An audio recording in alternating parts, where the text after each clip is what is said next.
Bonjour, c'est Oleg. Aujourd'hui, on va parler de la fête d'Imbolc, puisque vous savez que c'est dans quelques jours, là, c'est tout proche. Donc, je vais vous donner une façon de le célébrer.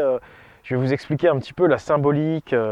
Alors, déjà, Imbolc, c'est une fête, c'est vrai, plus connotée celtique que nordique, mais en réalité, vous allez voir que vraiment, c'est les deux, hein. Mais c'est vrai que Imbolc, dit comme ça, c'est plus la tradition celtique qui nous a donné vraiment des éléments pour bien la figurer. Parce que déjà, Imbolc, c'est du vieil irlandais et ça veut dire dans le ventre. Dans le ventre, en fait, c'est la femme enceinte, hein. C'est l'image de la femme enceinte qui a un bébé dans le ventre et qui est sur le point d'accoucher. Donc en fait, ça nous invite à faire une analogie avec la nature. Imbolc, donc là ça va être vendredi 1er février que ça va commencer.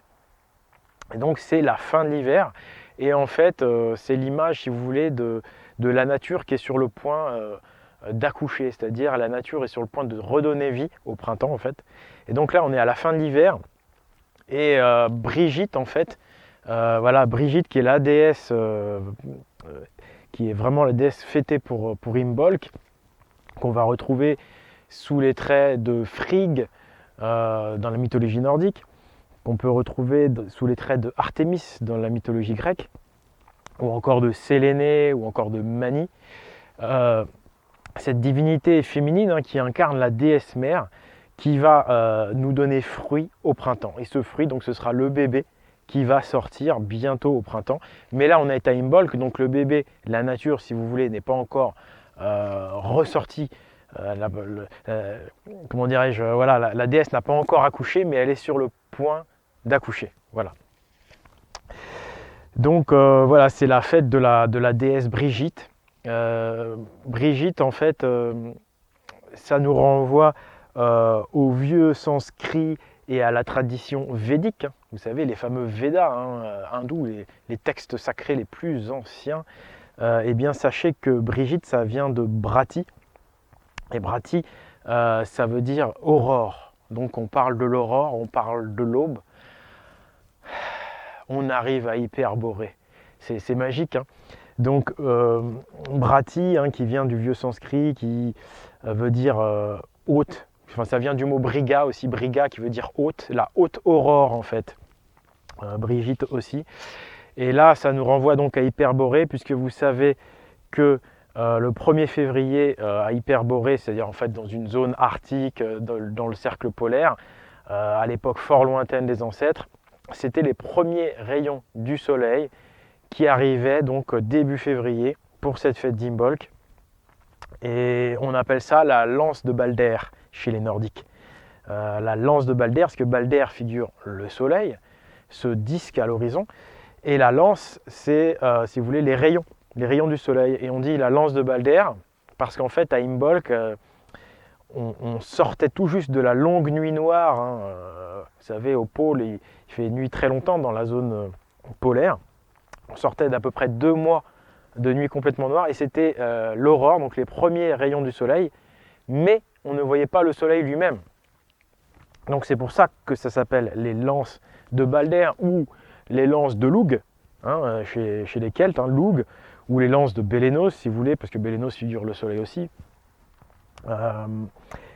C'est parce qu'on ne voit pas encore le soleil, mais on voit l'aube. D'où l'aurore, d'où le fait que la déesse Brigitte, hein, en sanskrit, ça veut dire aurore, pardon, Brati en sanskrit veut dire aurore, etc. Donc le lien, il se fait comme ça. Donc vous voyez que en fait, cette fête a une double signification, à la fois hyperboréenne, la sortie de la longue nuit dans les zones polaires, mais également donc la renaissance de la nature qui approche, et donc Brigitte qui est sur le point d'accoucher.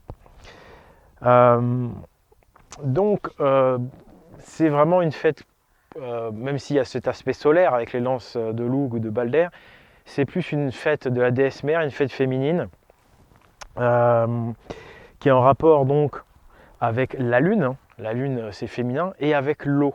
Donc voilà, l'astre principal de cette fête, ça va être la lune, même s'il y a toujours le soleil bien sûr qui sera aux premiers honneurs, et ça va être l'eau. L'élément de la lune principal, c'est l'eau.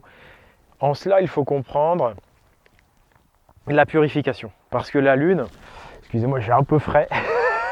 Ouais, on est encore, on est qu'à la fin de l'hiver, hein, c'est le cas de le dire, hein, Imbolc approche. La lune, elle sert à purifier le corps, à détoxifier l'organisme. Et l'eau aussi, hein, l'eau ça nettoie, ça purifie. Donc ça va être une fête de la détoxification de l'organisme. Ça va être une fête de nettoyage. On va boire des tisanes, on va vraiment se détoxifier l'organisme. Donc au niveau de cette symbolique, on aura également des bougies. Là, c'est dans l'aspect solaire, hein. Les bougies symbolisent évidemment les lances de Lugh ou Balder, le retour des rayons du soleil. Donc symbologie hyperboréenne quoi, à 100% avec les bougies. Imbolc va commencer vendredi, donc 1er février. Vous pouvez donc dès vendredi jusqu'au mercredi placer vos bougies chez vous ou à l'entrée de vos maisons. Donc à l'entrée de vos maisons, vous n'êtes pas obligé de mettre des vraies bougies qui sont en flammes, évidemment. Mettez des fausses bougies.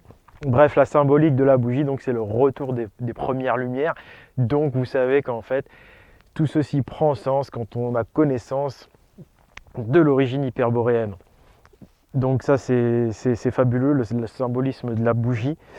Et puis, donc, on va boire vendredi des tisanes. On va prendre des herbes détoxifiantes. Ça va être une occasion pour se réunir en famille, en communauté vendredi et échanger ces petits remèdes, ces petites plantes préférées pour se détoxifier, boire la tisane.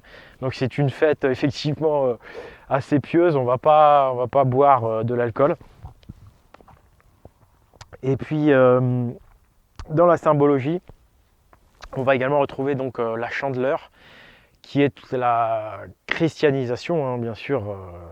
C'est pas la fête authentique, mais c'est la christianisation d'Imbolc qui est la chandeleur. Et à la chandeleur, dans les symboles, on a aussi donc la bougie, mais on a également les crêpes. Et les crêpes, là, c'est elles qui vont symboliser, si vous voulez, le retour du soleil. C'est un disque jaune, hein, donc ça symbolise le soleil et bientôt donc son retour. Même si, comme je vous l'ai dit, à Imbolc, on ne voit pas encore le disque solaire. On ne voit que l'aube pour l'instant. Donc voilà, moi ce que je vous propose, une fois qu'on a bien compris donc la symbologie de cette fête d'Imbolc, hein, donc c'est bientôt le retour de la déesse féconde, Jord, de Freya, hein, qui est la nature quand elle donne, quoi, quand elle donne fruit. Là, c'est presque le cas. Là, on a donc Frigg ou Brigitte qui est enceinte. Hein, Imbolc, donc ça veut dire dans le ventre en irlandais. Et donc ce qui nous ramène à la lune, au nettoyage, à la détoxification. Moi, je vous propose donc le vendredi de boire des tisanes. Le samedi, vu que c'est le jour de Saturne et que Saturne il a une serpe, il coupe tout, il est radin Saturne, je vous propose de jeûner le samedi.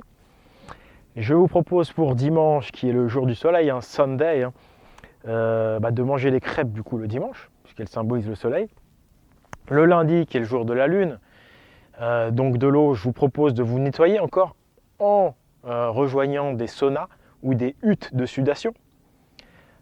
Nos ancêtres, effectivement, gaulois, nordiques, rejoignaient les huttes de sudation à cette période de l'année. Ils suaient beaucoup, ils mettaient donc des plantes dans le sauna, hein, pareil pour se purifier. Donc lundi, voilà, je vous propose de suer dans le sauna. Mardi, je vous propose de marcher, de faire une longue marche, pareil pour nettoyer votre organisme. Hein. Mardi, marche. Mars, c'est l'exercice physique, Mars. Et puis mercredi, donc c'est le jour de Mercure. Je vous propose de méditer. Voilà, vous pouvez méditer soit en groupe autour d'un arbre, soit méditer seul. Voilà, pour ce dernier jour de la fête d'Imbolc, sachant que donc c'est basé sur la détoxification, sur la diète.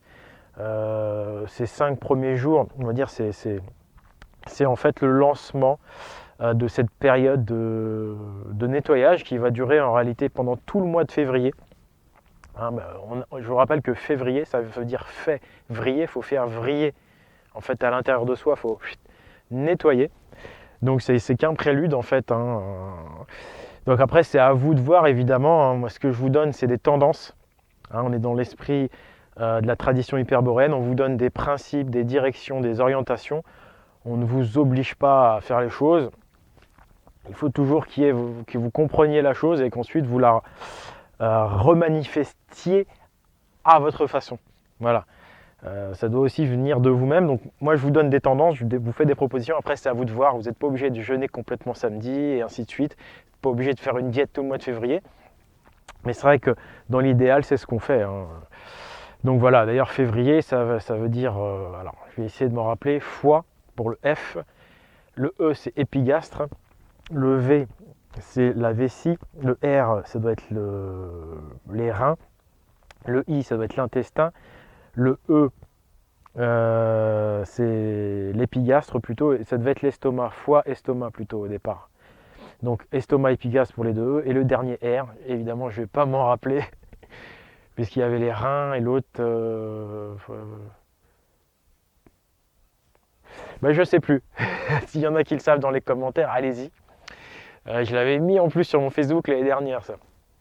Donc voilà, mois de février, mois de nettoyage, qui démarre par la fête d'Imbolc, fête de Brigitte, fête de la déesse, mais également des lances du soleil, des lances de Balder, fête de l'aurore, en mémoire de l'origine hyperboréenne. Voilà, voilou, si vous avez d'autres idées. Alors oui, on peut rajouter également le personnage, je ne sais plus si je l'ai dit, parce que effectivement, c'est également... Ah oui, alors quand je disais c'est la fête de l'eau, faut regarder le symbole du solstice d'hiver, c'est un flocon. Donc c'est de la neige, donc c'est l'eau glacée en fait. Et donc on dit qu'à Imbolc, voilà, c'est la glace qui commence à fondre, donc c'est de l'eau. Voilà. Et voilà, les premiers personnages, ainsi de suite. Voilà, bah écoutez, j'espère que ça vous aura plu. Je vais peut-être faire un article sur le site pagans.eu, allez voir. Voilà, n'hésitez pas à partager la vidéo, à vous abonner, éventuellement à me soutenir comme vous le pouvez sur Tipeee, ou si vous voulez rejoindre une communauté païenne, traditionnelle, hyperboréenne, eh bien, n'hésitez pas à rejoindre la communauté via le Discord, tous les lundis soirs. Vous pourrez discuter de ces choses-là. Et puis peut-être après aller plus loin avec nous, hein, pour nous aider aussi éventuellement à avancer. Voilà, c'était Oleg de Normandie. Il fait un petit peu frais là. Je vous dis à une prochaine fois. Au revoir.